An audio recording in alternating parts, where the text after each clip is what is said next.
Lecture du livre du prophète Jonas. Quand il vit que Dieu pardonnait aux habitants de Ninive, Jonas trouva la chose très mauvaise et se mit en colère. Il fit cette prière au Seigneur. « Ah, Seigneur, je l'avais bien dit lorsque j'étais encore dans mon pays. C'est pour cela que je m'étais d'abord enfui à Tarsis. Je savais bien que tu es un Dieu tendre et miséricordieux, lent à la colère et plein d'amour, renonçant au châtiment. Eh bien, Seigneur, prends ma vie. Mieux vaut pour moi mourir que vivre. » Le Seigneur lui dit : « As-tu vraiment raison de te mettre en colère ? » Jonas sortit de Ninive et s'assit à l'est de la ville. Là, il fit une hutte et s'assit dessous, à l'ombre, pour voir ce qui allait arriver dans la ville. Le Seigneur Dieu donna l'ordre à un arbuste, un ricin, de pousser au-dessus de Jonas, pour donner de l'ombre à sa tête et le délivrer ainsi de sa mauvaise humeur. Jonas se réjouit d'une grande joie à cause du ricin. Mais le lendemain, à l'aube, Dieu donna l'ordre à un ver de piquer le ricin, et celui-ci se dessécha. Au lever du soleil, Dieu donna l'ordre au vent d'est de brûler. Jonas fut frappé d'insolation.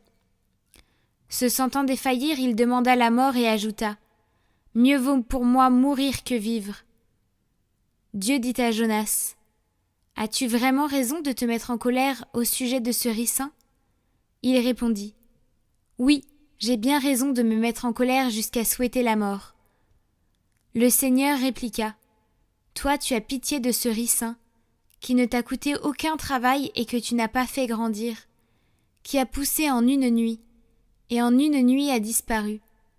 Et moi, comment n'aurais-je pas pitié de Ninive, la grande ville où, sans compter une foule d'animaux, il y a plus de 120 000 êtres humains qui ne distinguent pas encore leur droite de leur gauche. »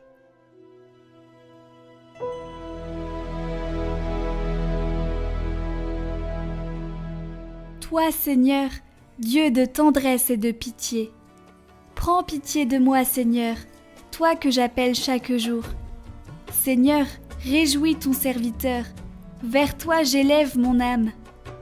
Toi qui es bon et qui pardonnes, plein d'amour pour tous ceux qui t'appellent, écoute ma prière, Seigneur, entends ma voix qui te supplie.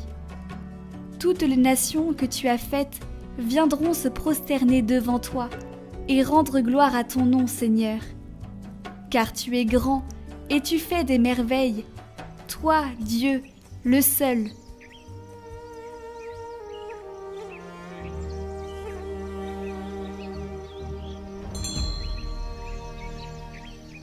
Évangile de Jésus-Christ selon saint Luc.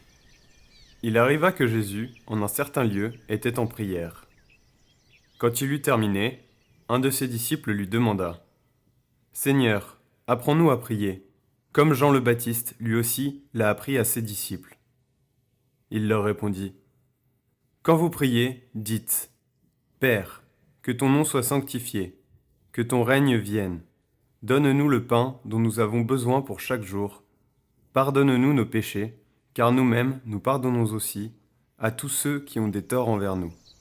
Et ne nous laisse pas entrer en tentation. »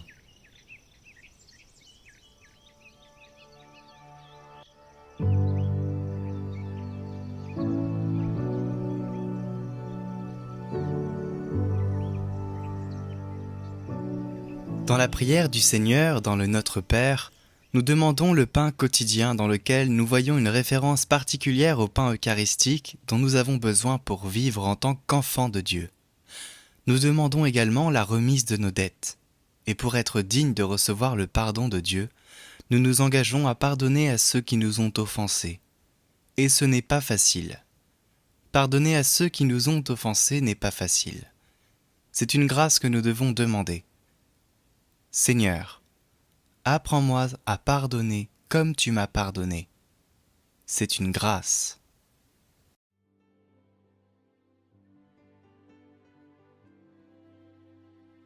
Notre Père qui es aux cieux, que votre nom soit sanctifié, que votre règne vienne, que votre volonté soit faite sur la terre comme au ciel.